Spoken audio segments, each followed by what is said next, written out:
Visa execs are calling it the journey to cashless.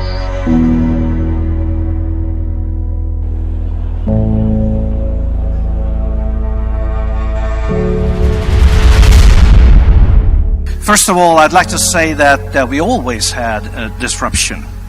It's just, it never was so disruptive as it is these days. And there is a reason for that. They have the same problem with cell phones. It's kind of crazy today that we live quite comfortably in a world that George Orwell would have thought was super crazy. So what do we say to those who say, you know what, listen, privacy is out the door. Everything's about convenience right now, and forsaking privacy is worth it given the convenience of devices like Alexa. You say, well, then you should be happy. I mean, those kind of people, they're loving life right now because we are constantly giving up privacy, and we are only going to give up more privacy because we're entering an era of artificial intelligence. Elon might be proof that time travel exists because he seems to have either more hours in the day than the rest of us have, or he's from the future. He's just, in all seriousness, I'm laughing because his ability to think cogently and thoughtfully about such a wide range of topics while running these multiple companies and seeming to be running them well is just, it's like it makes you shake your head. Like we all carry a phone with a microphone that can be turned on really at any time without our knowledge, with a GPS that knows our position, and a camera, and kind of all of our personal information. We do this willingly. And it's kind of wild to think that that's the case.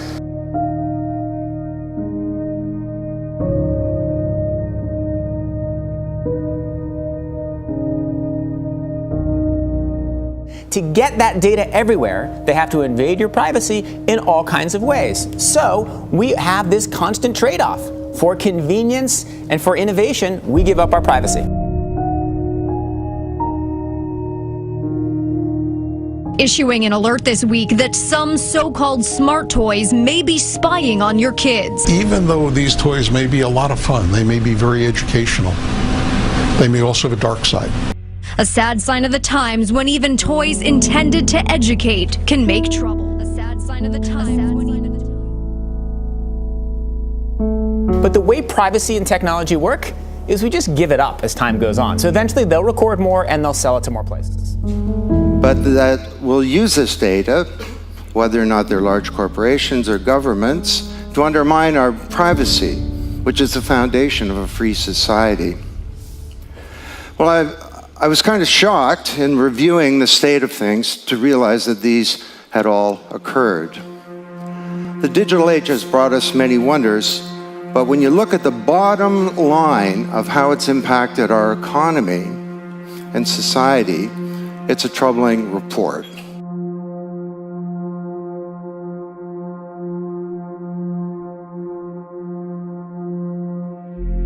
But warns using it on air travelers could be a dangerous step toward building a more powerful surveillance infrastructure on Americans. There's a pretty good chance that over time, if we don't put in place checks and balances and really stop the application of this powerful surveillance technology on Americans, it will inevitably expand to other things. What is of huge and should be of huge interest to you is the underlying technology called the blockchain. This is the greatest innovation in computer science, to me, in a generation.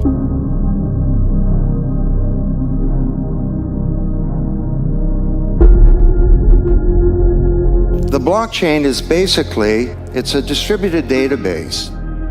Think of a global spreadsheet. And this is a spreadsheet where information can be stored in a way that's immutable and uncorruptible and unchangeable.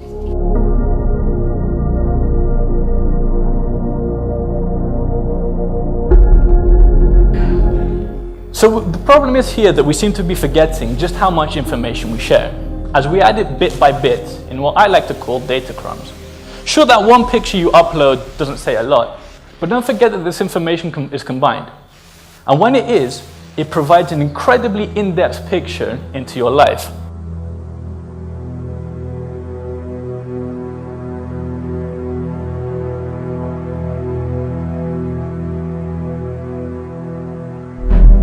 Visa is leading the charge toward a cashless culture by connecting with electric race cars speeding through New York City.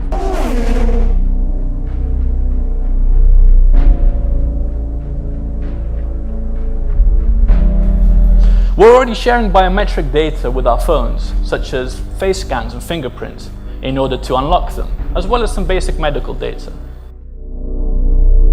Around the world move away from cash to electronic because they're more convenient. And let me warn you, we're entering a period of time where it's more valuable and sometimes even cheaper to store your data instead of delete it. And it's actively being used to train modern systems such as artificial intelligence.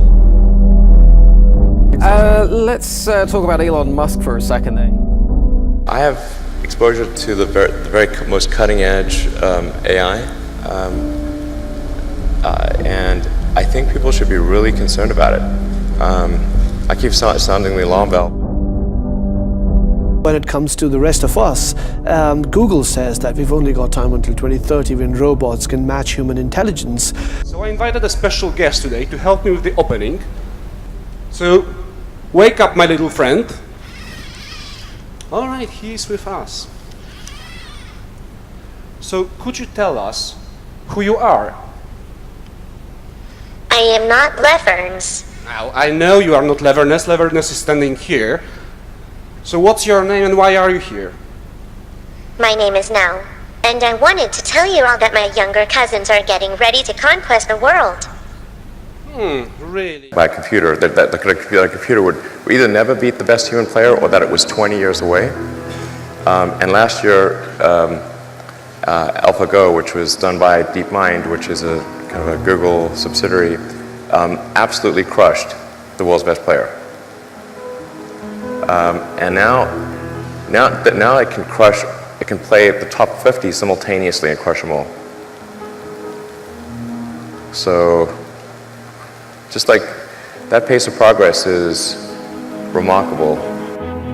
So, you saw the movie. What is going on around the world? We have a major migration, a lot of millions of people fleeing war and injustice. We have a climate change that is causing natural disasters in different parts of the world.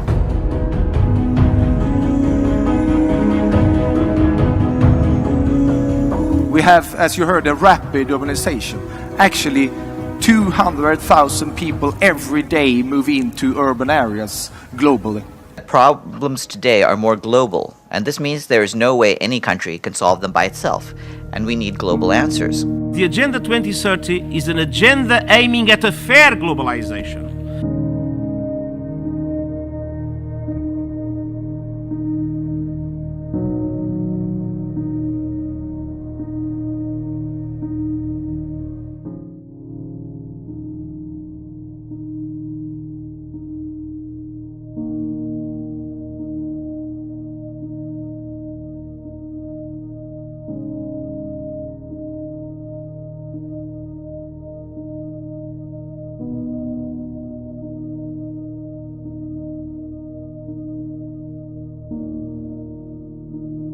ID 2020 is a global strategic initiative aiming to help deliver against the United Nations sustainable goal of legal identity for all.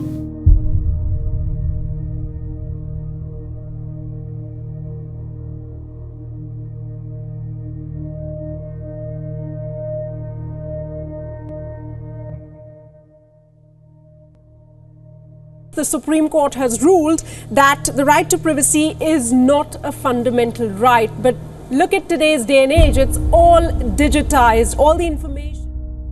You don't have a choice, but you're going there voluntarily. This is not that. This is something far more dangerous. We are in something like a digital emergency. where the state or the government is taking all your data and linking it to everything else. When you buy an air ticket, a rail ticket, a ration card, a passport, a scholarship, whatever you do, they're all being compulsorily taken. It started as voluntary, now it is mandatory, and it's everywhere.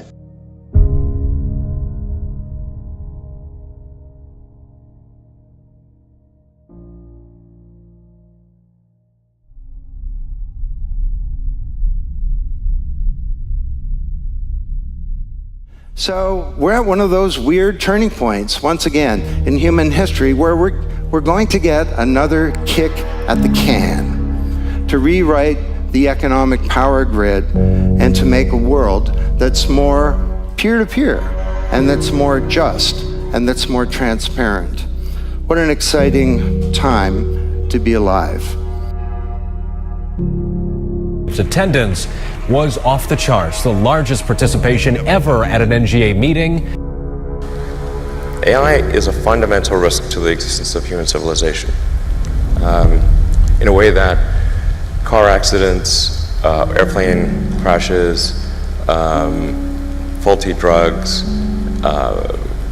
or bad food were not. They were harmful to a set of individuals within society, of course, but they were not harmful to society as a whole. AI is a fundamental existential risk for human civilization, and I don't think people fully appreciate that.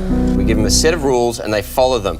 In this instance, and we're talking 10 to 20 years away, I mean, for true artificial intelligence, it's going to be a very different place. This is really like the scariest problem to me, I'll tell you. Yeah, so I really think we need government regulation. First of all, I'd like to say that we always had a disruption. It's just, it never was so disruptive as it is these days. And there is a reason for that. The reason for that is that disruption has become digital. 8th ABSL Conference. The Old World Disrupted.